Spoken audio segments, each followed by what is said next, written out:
नमस्कार दोस्तों, स्वागत है आप सभी का हमारे YouTube चैनल पर। तो दोस्तों यहाँ पर हम लोग पढ़ने वाले हैं हिंदी भाषा एवं वर्णमाला।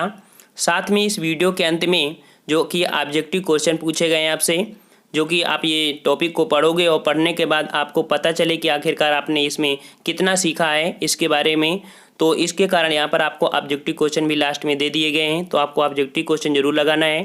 तो यहाँ पर चलते हैं। यहाँ पर पहला हमारा दिया है भाषा, अर्थात भाषा क्या होती है। तो भावों को अभिव्यक्त करने के माध्यम को ही भाषा कहते हैं।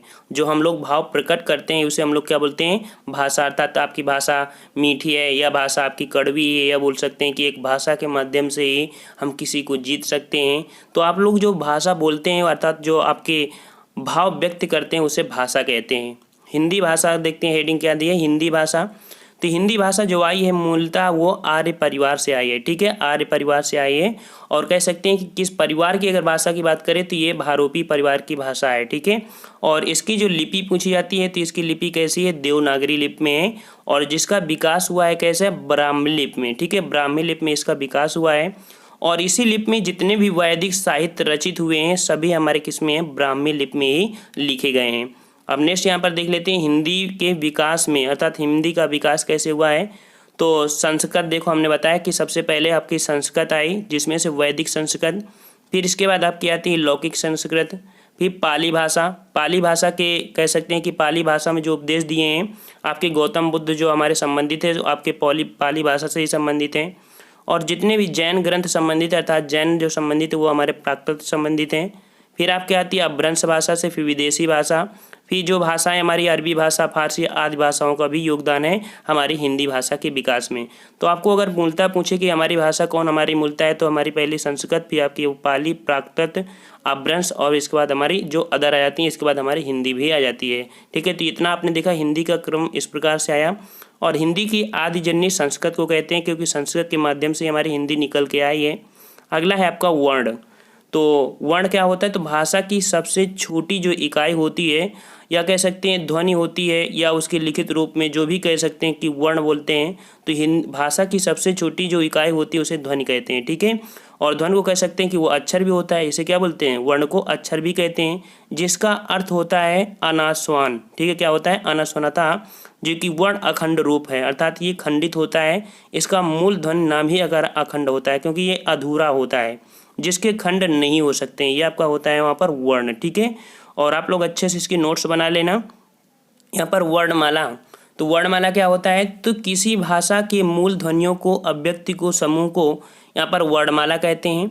देवनागरी वर्णमाला में दो प्रकार से होती हैं। तो देवनागरी वर्णमाला में दो प्रकार के वर्ड होते हैं, कौन कौन से, यहाँ पर हमारा है स्वर और एक हमारा होता है व्यंजन, ठीक है।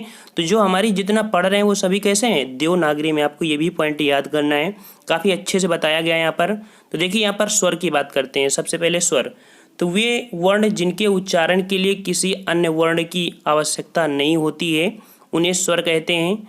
और इनकी संख्या उच्चारित दृष्टि दे सकते हैं कि कितनी होती है, 11 होती है, ठीक है। स्वर की संख्या कितनी होती है, 11 होती है, ठीक है। इसमें से कौन कौन है तो यहाँ पर देख सकते हैं, जैसे कि आपका यहाँ पर दिया है अ आ ए ई उ ऊ ऋषि ए ऐ ओ औ, अर्थात ये आपके हो गए, ये आपके 11 हो गए। इसमें से दो हमारे होते हैं जो कि अनुस्वर होते हैं। अनुस्वर आपको देख सकते हैं कि यह होता है अंक की बिंदी होती है, जिसे अनुस्वर कहते हैं। और इसे स्वर की श्रेणी में नहीं रखते हैं, ठीक है। और ये विसर्ग है जिसका हम लोग प्रयोग लिखित के रूप में जब हम लोग संधि करते हैं तब यहाँ पर प्रयोग इसका आता है। अगला हमारा होता है स्वरों के कई प्रकार होते हैं। जैसे देख सकते हैं कि अग्रस्वर क्या है, तो अग्रस्वर जिन स्वरों के उच्चारण में जीवा का अग्रभाग सक्रिय होता है, ठीक है। जैसे हम लोग बोलते हैं तो उन्हें अग्रस्वर बोलते हैं, जो कि जीभ के अगले भाग से, अर्थात मान लो कि जीभ के अगले भाग से निकलते हैं। कौन कौन, तो यहाँ पर दिया है कि जो कि आ, ए, ऐ, ई, ठीक है, ये आपके इसमें देते हैं। देखो यहाँ पर आपको दिए हैं, यहाँ पर देखो आ जो होता है, आ को हम लोग बोल सकते हैं कि ये हमारा होता है जो कि बीच वाला स्वर होता है, इसे मध्य स्वर बोलते हैं, ठीक है। इसे बोलते हैं मध्य स्वर, आपको यहाँ पर नहीं रखना है, इसे मध्य स्वर बोलते हैं। न्यूट्रल, अर्थात इसमें कौन होंगे, ए, ऐ, ई, भड़ी, ठीक। मतलब क्या होता है कि जब जीभ बोलते हो तो आपको ये वर्ण ज़्यादा आते हैं। पश्च स्वर में क्या आते हैं, तो पश्च स्वर में होते हैं जिन स्वरों के उच्चारण में जीवा का पश्च भाग सक्रिय होता है उन्हें पश्च स्वर या पीछे के स्वर कहा जाता है। ये हमारे जीभ की पिछले भाग से निकल कर आते हैं। जब बोलते हो आ, तो आ में आपका मुंह खुलता है, और मुंह खुलता है तो आपके कौन कौन, आ, उ, बड़ा उ, ओ, औ, ये हमारे होते हैं पश्च स्वर, ठीक है। अगला होता है यहाँ पर समृत स्वर। तो समृत स्वर आपके देखिए, समृत स्वर जो शब्द का अर्थ होता है कम खुलना। समृत स्वर का मतलब होता है कम खुलना। जिन स्वरों के उच्चारण में मुख कम खुलता है उन्हें समृत स्वर कहते हैं। ठीक है, तो यहाँ पर देख सकते हैं कि आपको हर प्रकार के टॉपिक में मतलब जो भी हम पढ़ाएंगे ऐसे ही पढ़ाएंगे। यहाँ पर दो ई और बड़ो ऊ, ठीक है, जो ई और बड़ा ऊ जो होते हैं ये आपके होते हैं जो आपके क्या होते हैं कम खुलता है मुख। विवृत स्वर क्या होता है, तो विवृत स्वर में जिन स्वरों के उच्चारण में मुख पूरा खुलता है उसे विवृत स्वर कहते हैं। जैसे यहाँ पर देख सकते हैं ए, आ, औ, ये आपको होते हैं विवृत स्वर। नेक्स्ट देख लेते हैं, यहाँ पर दिया गया है ओष्ठ आकृति के आधार पर स्वरों के भेद। जो अर्थात जो ओष्ठ होते हैं वो ओष्ठ के आधार, तो ओष्ठ आप देख जाएंगे कि ओष्ठ कभी बड़े हो जाते हैं, छोटे होते हैं, गोले हो सकते हैं, मतलब बोलने के आधार पर। तो जिन स्वरों के उच्चारण में होठों का आकार गोल हो जाता है, ठीक है, उन्हें क्या बोलते थे यहाँ पर, जिन स्वरों के उच्चारण में होठों का आकार क्या हो जाता है गोल हो जाता है उन्हें वृत्त स्वर कहा जाता है। अर्थात जब ऊ बोलते हो तो आपके ओठ जो होते हैं वो आपको बाहर को आगे निकल आते हैं। तो ऊ, बड़ा ऊ, ओ, औ, ये आपके होते हैं वृत्त स्वर होते हैं। ठीक है, आपका ओठ कैसे हो जाता है, आपका राउंड अर्थात गोलाकार हो जाता है। अगला है अवृत स्वर। तो अवृत स्वर जिन स्वरों के उच्चारण में होंठ गोल ना होकर अन्य आकार में खुले हों उन्हें अवृत स्वर कहते हैं। ठीक है, उन्हें क्या बोलते हैं, अवृत स्वर बोलते हैं। इनके छोड़ के जितने भी हमारे होते हैं वो सब हमारे किस में होते हैं, अवृत स्वर के अंतर्गत आते हैं। अब अगला आता है यहाँ पर कि उच्चारण समय के आधार पर स्वर के भेद। उच्चारण समय के आधार पर दिख रहा है, तो यहाँ पर देखते हैं उच्चारण के सामने होते हैं आपके होते हैं ह्रस्व स्वर और इसके बाद दीर्घ स्वर होते हैं और प्लुत स्वर भी होता है। ठीक है, तो ह्रस्व स्वर क्या होता है, तो जिन स्वरों के उच्चारण में, ह्रस्व स्वर को बोलते हैं लघु स्वर। ठीक है, तो जिन स्वरों के उच्चारण में एक मात्रा का समय अर्थात सबसे कम समय लगता है उन्हें स्वर कहते हैं। अर्थात अगर एक चुटकी ऐसे आप बजाते हैं तो एक चुटकी समय जो लगता है वो आपका ह्रस्व स्वर होता है।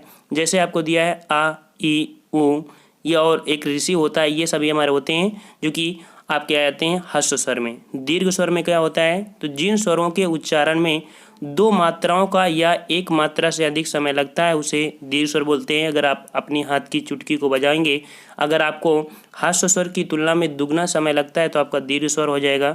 जैसे यहाँ पर देख सकते हैं बड़ा, बड़ी, बड़ाऊ, ए, ऐ, ओ, औ, दीर्घ स्वर के अंतर्गत आते हैं। अब अगला आपका प्लुत स्वर। तो प्लुत स्वर क्या होते हैं भाई, तो जिन स्वरों के उच्चारण में दो मात्राओं से भी अधिक समय लगे उन्हें प्लुत स्वर कहते हैं। इसमें से जैसे होता है कि ओम आप लिखते हैं ओम, ठीक है, ओम में ओ को दीर्घ स्वर से अधिक खींचने पर ओम बनता है। ठीक है, जो ओ होता है ओ को अगर थोड़ा सा और खींच दो उसे ओम बनता है। आजकल व्यवहारिक रूप से इसका प्रचलन नहीं है, आप सबको पता होगा इसके बारे में। ठीक है, अच्छा नेक्स्ट यहाँ पर देख लेते हैं, जैसे कि आपको दिया गया है स्वर का महत्व। तो स्वर के यहाँ पे देख सकते हैं हिंदी में स्वरों का ज्ञान होना आवश्यक है, अनिवार्य है। स्वरों के भेद का सही ज्ञान न होने पर उच्चारण में ही नहीं बदलती बल्कि जो बोलते हैं अर्थ में भी बदल हो जाते हैं। जैसे मान लीजिए हमने ह्रस्व स्वर में बोल दिया कुल और खुल, ठीक है, तो दीर्घ स्वर में होता है कुल और खौल। यहाँ पर देखो थोड़ा सा परिवर्तन हुआ अर्थात यहाँ पर और लग गया। तो ये हमारे होते हैं जो परिवर्तन हो रहे हैं धीरे धीरे अपने भाषाओं में। अब यहाँ पर देखते हैं व्यंजन। ठीक है, व्यंजन एवं उनके महत्व। तो स्वरों की सहायता से बोले जाने वाले वर्ड व्यंजन कहलाते हैं। जिन ध्वनियों का उच्चारण करते समय श्वास मुख के किसी स्थान विशेष अर्थात तालु, मूर्धा, ओष्ठ या दांत आदि का स्पर्श करते हुए निकले उन्हें व्यंजन कहते हैं। परंपरागत रूप से व्यंजनों की संख्या कितनी मानी गई है, आपकी 33 मानी गई है, 33। ठीक है, तो यहाँ पर देखो तालु, मूर्धा अर्थात यहाँ पर देखो मूर्धा, ओष्ठ और दांत हमारे ये मुख्यतः होते हैं आपके। और देखते हैं यहाँ पर व्यंजनों का वर्गीकरण। तो व्यंजनों के उच्चारण की दृष्टि से दो आधार पर विभाजित किया गया है। उच्चारण स्थान पर, उच्चारण स्थान मतलब क्या हुआ, तो व्यंजन ध्वनियों का उच्चारण करते समय किसी श्वास वायु किसी न किसी मुख अवयव से अवश्य टकराती है, उसी मुख अवयव को उच्चारण स्थान कहते हैं। इन्हीं के आधार पर व्यंजनों का वर्गीकरण निम्न प्रकार से किया गया है। तो देखो यहाँ पर देख सकते हैं ऐसे, पहले आप यहाँ पर समझिए थोड़ा सा चित्र के माध्यम से। ठीक है, तो चित्र के माध्यम से यहाँ पर देखेंगे जैसे आपके नासिक के हैं। ठीक है, क्या दिया है आपका यहाँ पर नासिक।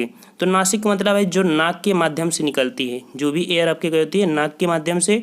और इसके बाद दंत मतलब होते हैं जो दांत से निकलते हैं। यहाँ पर आपके ओष्ठ और दंत, ओष्ठ से कौन हुआ निकलता है, ओष्ठ से ये निकलता है। मूर्धा में आपके ऋषि टा वर्ग होता है, तालु में आपके ई और च वर्ग होता है। इसको अभी आपको समझाते हैं। तो यहाँ पर पहले देख लीजिए इसके माध्यम से। ठीक है, तो देखो यहाँ पर कंठ अर्थात गले से जो निकलते हैं, गले से, तो गले को बोलते हैं का, खा, गा और आपका कुआं अंगा, साथ में आपका हा भी इसी में आता है। ठीक है, तो जो हा होता है, हा को भी इसके में रखते हैं, कंठ के अंतर्गत रखते हैं। अगला है तालु अर्थात जो तालु से निकलता है, तो इसे तालब भी बोलते हैं। इसमें चा, छा, जा और आपका इया, साथ में आपको यहाँ पर जो सा होता है ऊष्म व्यंजन, वो भी इसी में होता है। जो मूर्धा है, तो मूर्धा व्यंजन में देख सकते हैं कि मूर्धा व्यंजन में इसे मूर्धा भाग भी कहते हैं। इसमें से जब आप बोलते हैं तो जीभ आपकी क्या होती है, थोड़ा सा पीछे फोल्ड हो जाती है और जो वायु होती है बाहर नहीं निकलती है, जैसे टा, ठा, डा, ढा, अड़ा और आपका ये वाला सा। ठीक है, दंत व्यंजन होता है कि जो दांतों से होता है, ता, था, दा, दा, ना और यहाँ पर एक ये वाला सा भी होता है। ओष्ठ में कौन होता है, तो यहाँ पर पा, फा, बा, भा, मा, ये आपका ओष्ठ में आता है। दंतोष्ठ में क्या होता है, अर्थात ओष्ठ एवं दांतों से निकलते हैं, या, रा, ला, वा, ये हमारे इसमें दंतोष्ठ में आते हैं। ठीक है, अच्छा यहाँ पर चलते हैं, अगले देख लेते हैं। यहाँ पर देख सकते हैं, यहाँ चित्र के माध्यम से बताया गया है। ठीक है, यहाँ पर चित्र आप देख सकते हैं, स्क्रीनशॉट लीजिए। अगर आपको नहीं है तुम्हारे पास बुक वगैरह तो यहाँ पर देख लो, यहाँ पर ऐसे स्क्रीनशॉट ले लो। ठीक है, तो यहाँ पर समझ लीजिए कि कौन कहाँ से निकल के स्वर आते हैं। ठीक है, चलो आगे बढ़ते हैं। यहाँ पर आप यहाँ पर प्रयत्न अर्थात प्रयत्न के आधार पर देखते हैं। तो प्रयत्न के आधार पर देखते हो, ध्वनियों के उच्चारण में होने वाले यत्न को प्रयत्न कहा जाता है। इन्हें 3 प्रकार का माना जाता है, अर्थात एक होता है श्वास वायु मात्रा, स्वर तंत्री में कंपन और मुख अवयवों के श्वास को रोकना। ठीक है, तो देखो यहाँ पर श्वास वाला पहले देखते हैं, श्वास वाला क्या है। तो श्वास मतलब वायु की मात्रा इस प्रकार के आधार पर 2 भागों में विभाजित किया गया है, अल्प प्राण और महाप्राण। ठीक है, तो अल्प प्राण क्या होते हैं, तो जिन व्यंजनों के उच्चारण में वायु कम मात्रा में निकलती है उन्हें अल्प प्राण कहते हैं। जैसे यहाँ पर का, खा, गा, घा, अंगा, चा, छा, जा, जा, यहाँ, अर्थात आप वा तक यहाँ पर आएंगे, अर्थात वा भी हमारा कहाँ पर आता है, इसी में अल्प प्राण में आ जाता है। ठीक है, या, रा, ला, वा, ये सब हमारे किस में आते हैं, अल्प प्राण में आ जाते हैं। अब आते हैं महाप्राण की बात। तो महाप्राण में कौन होते हैं, तो जिन व्यंजनों के उच्चारण में जो श्वास होती है वायु अधिक मात्रा में लगती है उन्हें महाप्राण कहते हैं। जैसे आपको यहाँ पर ऐसे ऐसे समझ लीजिए कि जो हमारे व्यंजन होते हैं, अर्थात जो 1, 3, 5 ये हमारे होते हैं, ये किस में आते हैं, अल्पप्राण होते हैं। जो सम स्थान होते हैं वो हमारे किस में होते हैं, आपके महाप्राण में आते हैं। ठीक है, और अदर चीज़ जो भी हमारे इसमें दी जा रही है, अर्थात यहाँ पर सा, सा, ये हा, ये सब हमारे किस में आते हैं, अल्प प्राण में आते हैं। चलो नेक्स्ट यहाँ पर देख लेते हैं, जो कि स्वर तंत्रियों के कंपन के आधार पर वर्गीकरण किया गया है। तो गले की स्वर तंत्री जब वायु के वेग से कांपकर जब बजने लगती है, तब इन स्वर तंत्रियों में होने वाली जो कंपन होती है अर्थात नाद होती है, गूंज के आधार पर व्यंजनों को 2 भेद किए गए हैं। ठीक है, ये कौन कौन से, तो एक होता है सघोष, एक होता है अघोष। तो जिन व्यंजनों के उच्चारण में स्वर तंत्रियों में कंपन पैदा होती है उन्हें सघोष कहते हैं, अर्थात इसमें से स्वर तंत्रियाँ ज़्यादा से ज़्यादा कंपन करने लगती हैं। ठीक है, तो ये इसमें देख सकते हैं, जैसे हमारा गा, घा, अर्थात यहाँ पर देखो सघोष में होता है जो लास्ट के हमारे होते हैं, जो कि कह सकते हैं कि 3, 4, 5 किसी भी व्यंजन वर्ग का 3, 4, 5 जो वर्ड होते हैं आपके सघोष के अंतर्गत आते हैं। ठीक है, अच्छा यहाँ पर अघोष दिया है, तो देखो अघोष में कौन होता है, अभी आपको यहाँ पर स्ट्रक्चर के माध्यम से दिखाते हैं। तो यहाँ पर अघोष में क्या होते हैं, तो जिन व्यंजनों के उच्चारण में स्वर तंत्रियों में गूंज उत्पन्न नहीं होती है उन्हें अघोष कहते हैं। जैसे का, खा, गा, यहाँ पर अर्थात जो हमारा स्टार्टिंग के होते हैं का और खा। ठीक है, जैसे चा और छा, ठीक है, और टा और ठा, तो इस प्रकार के जो किसी भी वर्ग के प्रथम और द्वितीय जो होते हैं ये हमारे अघोष में आते हैं।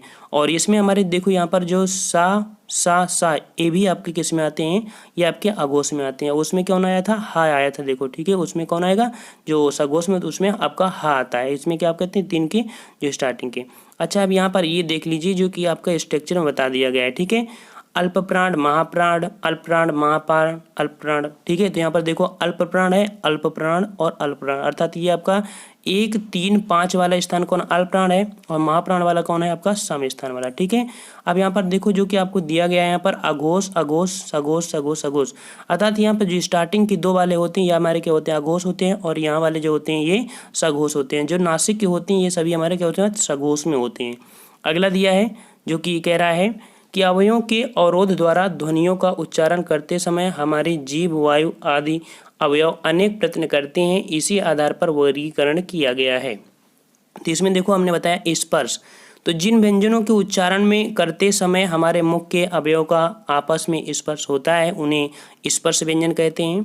और यहाँ पर स्पर्श संघर्षित अर्थात जिन व्यंजनों के उच्चारण में वायु पहले किसी मुख अवयव से टकराती है फिर रगड़ खाते हुए बाहर निकलती है उन्हें बोलते हैं स्पर्श संघर्षी व्यंजन अर्थात चा छा जा जा इयाँ होती है। ठीक है, संघर्षी में आपके ये होते हैं अर्थात संघर्षी होती हैं अर्थात उस व्यंजन इन्हें बोलते हैं। तो जिन व्यंजनों के उच्चारण में श्वास वायु मुख अवयव से संघर्ष करते हुए बाहर निकलती है उन्हें स्पर्शी संघर्ष कहा जाता है। सा हा जो आपके आते हैं यहाँ पर देख सकते हैं कि ये वाले जो ये फा और जा कौन से जो नवीनतम ध्वनियाँ होती हैं ये हमारे किस में आती हैं, आपके संघर्षी में आती हैं, ऊष्म ध्वनियाँ भी कहते हैं। अंतास्थ किन्हें कहते हैं, तो अंतास्थ व्यंजन वो होते हैं जो कि स्वर के ठीक मध्य स्थित होने के कारण इनका नाम अंतास्थ होता है। अर्थात जो व्यंजन और स्वर के ठीक में होते हैं अंतास्थ अर्थात ये निकल के अंदर से आते हैं अर्थात या रालावा को अंतास्थ कहते हैं। इनके उच्चारण में जीभ तालु और दांत ओठों के परस्पर सटाने से होता है। इनके उच्चारण में वायु अवरोध भी कम होता है। ठीक है, जैसे आपका उस व्यंजन में कौन कौन है, सा हा ये आपके होते हैं जो कि हमारे ऊष्म होते हैं। अब आती है संयुक्त व्यंजन के। तो संयुक्त व्यंजन क्या होते हैं भाई, इसमें देखो जैसे छा त्र ज्ञा और आपका स्रा, तो ये हमारे किससे मिलकर बनते हैं, देख तो का धन सा से बना है छा, ता धन रा से बना है आपका त्रा, गा धन ज्या से, यहाँ पर जो ज्या होता है आपका ये गलत दिया है, आपका जा धन इया होता है। ठीक है, जा धन इया से आपका बनता है यहाँ पर जो कि ज्ञा है। ठीक है, और स्रा आपका कैसे है, सा धन रा से बना है। ठीक है, सा धन रा से बना है। तो कभी कभी देखो गलतियाँ हो ही जाती हैं। और उत्क्षिप क्या होते हैं, तो जिन व्यंजनों के उच्चारण में जीभ का लगभग मूर्धा को स्पर्श करके झटके से वापस आता है उन्हें उत्क्षिप कहते हैं। अर्थात यहाँ पर देखते हो कि जो उत्क्षिप हमारे कौन होते हैं, तो यहाँ पर टा ठा डा ढा हड़ा उत्क्षिप व्यंजन के अंतर्गत आते हैं। और यहाँ पर देख सकते हैं कि जो हमारे ज़्यादा से ज़्यादा उत्क्षिप में कौन आते हैं। ठीक है, तो जो हमारे जैसे आपने पढ़ा होगा स्वर के अंतर्गत होता है, स्वर के अंतर्गत आपने पढ़ा होगा उत्क्षिप, तो इसमें से टा ठा डा ढा अड़ा भी इसके अंतर्गत आते हैं। तो ये थोड़ा सा क्या है ना कि अब पेपर के एग्जाम से आपको पढ़ना पड़ेगा, तो ये भी आपकी इसी के अंतर्गत आते हैं। अब आते हैं यहाँ पर शब्दकोश के आधार पर। ठीक है, शब्दकोश में तो छत्रज्ञा का कोई लगभग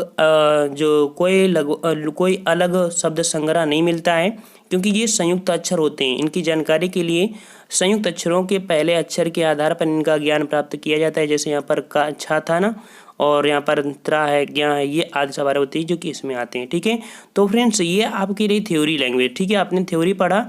अब यहाँ पर हम लोग लगाते हैं टेस्ट। ठीक है, टेस्ट लगाते हैं। तो यहाँ पर देखो पहले हमारे जो कि महत्वपूर्ण ये क्वेश्चन आपके पूछे गए हैं, काफ़ी महत्वपूर्ण। अगर आपने 15-20 मिनट का समय दिया है तो समझिए कि आपकी हिंदी वर्णमाला आपको जितनी भी तरीके से है लगभग आपने पढ़ा होगा उससे ज़्यादा ही आपको यहाँ पर महत्वपूर्ण आपको यहाँ पर पढ़ाया गया है। तो यहाँ पर पहला क्वेश्चन है कि किन अनुच्छेदों में राजभाषा का प्रावधान है। तो किन अनुच्छेदों में राजभाषा शब्द का प्रावधान किया गया है, तो ये आपके अनुच्छेद कौन हो जाते हैं, 143 से 151, अर्थात आपका यहाँ पर सही जवाब होगा सी नंबर। ठीक है, अच्छा नेक्स्ट क्वेश्चन यहाँ पर देख लेते हैं। क्वेश्चन नंबर अगला है, यहाँ पर क्वेश्चन कह रहा है कि वर्ष 1955 ईस्वी के गठित प्रथम भाषा आयोग के अध्यक्ष कौन थे। तो भाषा आयोग के प्रथम भाषा आयोग के अध्यक्ष कौन थे, आपका सही जवाब क्या हो जाएगा, यहाँ पर 4 ऑप्शन दिए गए हैं और इसका सही जवाब का क्या हो जाएगा, आपका सही जवाब होगा यहाँ पर बी नंबर अर्थात बीजी खेर। ठीक है, बीजी खेर आपका यहाँ पर देख सकते हैं कि आपका बी नंबर सही है, बीजी खेर। चलिए नेक्स्ट क्वेश्चन यहाँ पर देख लेते हैं। निम्नलिखित में से अल्प प्राण वर्ग कौन है, अल्प प्राण इनमें से कौन है। तो भाई इसमें अल्प प्राण कौन हो जाएगा, तो यहाँ पर देखो जो का और गा अर्थात हमने अल्प प्राण बताया था 1, 3, 5 जो विषम स्थान होते हैं उन्हें अल्प प्राण कहते हैं। देखो बी नंबर आपका सही है। अगला है यहाँ पर हिंदी वर्णमाला में अयोग्यवाह वर्ण कौन से हैं। तो अयोग्यवाह वर्ण कौन होते हैं, जो आपकी जो यहाँ पर कह सकते हैं कि जो अंक और आहा होते हैं इन्हें अयोग्यवाह वर्ण कहते हैं। अगला है कि का गा जा फा ध्वनियाँ किसकी हैं। तो ये जो हमारी ध्वनियाँ आई हैं कैसी, जो आप देखते हैं कि हमेशा ऐसे कि हल्का हल्का लगा होता है, ये हमारी कैसी ध्वनियाँ होती हैं, आपका सही जवाब होगा डी नंबर अर्थात ये अरबी फारसी हमारी ध्वनियाँ हैं। ठीक है, ये कैसी ध्वनियाँ, अरबी फारसी, यहाँ पर डी नंबर आपका सही हो जाएगा। अगला क्वेश्चन आया है कि हिंदी में मूलतः वर्णों की संख्या कितनी है, हिंदी में मूलतः वर्णों की संख्या कितनी है। तो यहाँ पर आपका सही जवाब क्या हो जाएगा, आपका सही जवाब होगा यहाँ पर 6 नंबर का 52। कितनी हो जाएगी भाई, 52 हो जाएगी आपका सही जवाब। ठीक है, नेक्स्ट क्वेश्चन देख लेते हैं। क्वेश्चन नंबर अगला है कि अघोष वर्ण कौन सी है, अघोष इसमें कौन छाटना है आपको। अघोष हमने आपके स्ट्रक्चर बताया था अघोष में, तो अघोष में हो जाएगा जो कि आपका यहाँ पर सा है, ठीक है। सा क्या है आपका, ये अघोष है, ठीक है। सा आपका क्या है, अघोष है। और यहाँ कह सकते हैं कि अघोष में हमने आपको बताया था कि अघोष कौन होते हैं, जो आगे होते हैं। तो सा और सा जो हमारे आए थे, ठीक है। अच्छा, नेक्स्ट क्वेश्चन यहाँ पर देख लेते हैं। जो या रा लावा व्यंजनों को कहते हैं, या रा लावा व्यंजनों को कहते हैं, तो क्या कहते हैं। यहाँ पर 4 ऑप्शन है और इनको भी हमने आपको बताया है। आपका सही जवाब क्या हो जाएगा, आपका यहाँ पर सही जवाब होगा यहाँ पर आपका जो 8वें का आपका हो जाएगा बी नंबर, क्योंकि ये है अंतःस्थ व्यंजन। ये कहाँ से निकलते हैं, अंदर से आते हुए प्रतीत होते हैं, इन्हें बोलते हैं अंतःस्थ। आपका बी नंबर सही हो जाएगा। अगला क्वेश्चन यहाँ पर प्रत्यय के आधार पर ला किस प्रकार की ध्वनि है। तो ला कैसी है, तो ला आपकी कैसी है, ये आपकी पार्श्विक है। कैसी है आपकी, ये पार्श्विक है। आपका ए नंबर सही होगा, पार्श्विक है, ठीक है। अच्छा, 10वां नंबर हमारे इस वीडियो का अंतिम क्वेश्चन है और आपको यहाँ पर कमेंट करके बताना है कि इसका आपका सही जवाब क्या हो जाएगा। यहाँ पर दिया गया है महाप्राण ध्वनियाँ जो होती हैं तो व्यंजन वर्ग की किससे संबंधित है। अर्थात महाप्राण जो होती हैं तो इनमें से कौन कौन होता है। ऑप्शन में दिया गया आपका पहला, दूसरा, दूसरा, तीसरा, दूसरा, चौथा, पहला, चौथा, ये सब दिए हैं। तो आपको 10वां नंबर आपको कमेंट करके बताना है। साथ में अगर नए हैं तो हमारे चैनल को सब्सक्राइब कर सकते हैं और आपको ऐसे ही पूरी प्लेलिस्ट में जाइए, वहाँ पर आपको पूरी जो हिंदी है ऐसी आपको मिल जाएगी। तो आपको किसी प्रकार की समस्या नहीं होगी। हम आपको ऐसे ही चैप्टर वाइज पूरी यहाँ पर कंप्लीट करा देंगे। तो आप अगर इलाहाबाद हाई कोर्ट की तैयारी करते हैं या किसी भी एग्जाम की तैयारी करते हैं, अगर यूपी SSC की तैयारी कर रहे हैं, तो वहाँ पर आप समझ सकते हैं कि हिंदी आपको पूछी जाएगी, चाहे लेखपाल हो या कोई हो, ठीक है। तो फ्रेंड्स, हम लोग मिलते हैं नेक्स्ट वीडियो में, जो कि ऐसे ही महत्वपूर्ण लाएंगे। हर एक वीडियो में आपको टेस्ट पेपर लगाने को मिलेगा। तो हम लोग मिलते हैं नेक्स्ट वीडियो में, तब तक के लिए धन्यवाद। जय हिंद, जय भारत।